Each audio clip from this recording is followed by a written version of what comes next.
શ્યામકુમારના નમસ્કાર. આજના વિડીયોમાં આપનું સ્વાગત છે. તો ચાલો આજે પણ મેળવીએ નવી જાણકારી, પણ ચેનલને સબસ્ક્રાઇબ કરવાનું ભૂલતા નહીં.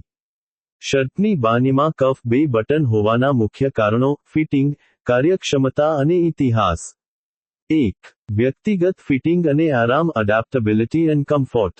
શર્ટના કફમાં બે બટન આપવાનું સૌથી વ્યવહારુ કારણ એ છે કે તે પહેરનારને વ્યક્તિગત ફિટિંગનું નિયંત્રણ આપે છે.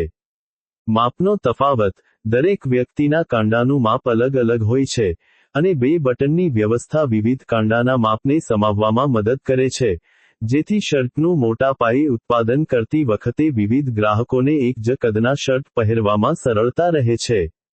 ટાઇટ ફિટ: કાંડાની સૌથી નજીકનું બટન કફને વધુ ચુસ્ત ફિટિંગ આપે છે, જે વધુ ઔપચારિક, ફોર્મલ અને સ્વચ્છ દેખાવ આપે છે. ઢીલું ફિટ: કોણી તરફનું બટન થોડું ઢીલું ફિટિંગ આપે છે.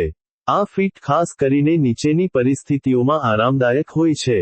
ઘડિયાળ પહેરવા માટે: જ્યારે હાથમાં ઘડિયાળ પહેરી હોય, ત્યારે ઢીલું બટન કફને ઘડિયાળની ઉપર સરળતાથી અને આરામથી બેસવા દે છે, જેથી તે કાંડા પર દબાવ ન કરે. હલનચલન માટે: આ બટન બાન્યને ફોલ્ડ કરવા, હાથને હલાવવા અથવા અન્ય કાર્ય કરતી વખતે વધુ ગતિશીલતા અને આરામ પ્રદાન કરે છે. 2. ઐતિહાસિક અને ફેશનનું ઉત્ક્રાંતિ, હિસ્ટોરિકલ એવોલ્યુશન.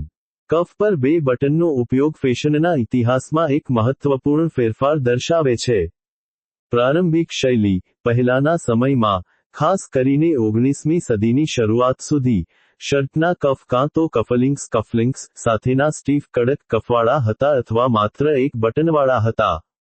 આ શર્ટ મુખ્યત્વે ઉચ્ચ સમાજના લોકો દ્વારા પહેરવામાં આવતા હતા, જેઓ માપ પ્રમાણે તૈયાર કરાયેલા બસ્પોક શર્ટ પહેરતા હતા. નવીનતા: 20મી સદીની શરૂઆતમાં, જેમ જેમ કપડાનું મોટા પાયે ઉત્પાદન, માસ પ્રોડક્શન, વધ્યું, તેમ તેમ એક જ શર્ટને વિવિધ લોકોના કાંડાના માપ સાથે અનુકૂળ બનાવવા માટે બે બટનનો વિચાર અપનાવવામાં આવ્યો. આ નવીનતાએ શર્ટને વધુ કાર્યલક્ષી, ફંક્શનલ અને વ્યાપક બનાવ્યા.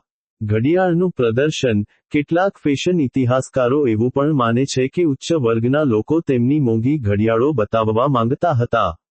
કફ પર બે બટન રાખવાથી ઘડિયાળને સમાવવા માટે કફને થોડો ઢીલો રાખવાનો વિકલ્પ મળ્યો, જેથી ઘડિયાળ સ્પષ્ટપણે દેખાય.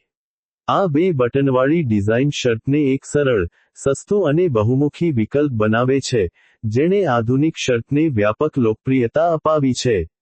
શું તમે કફના વિવિધ પ્રકારો, જેમ કે ફ્રેન્ચ કફ કફલિંગ્સ માટે વપરાય છે, વિશે જાણવા માંગો છો?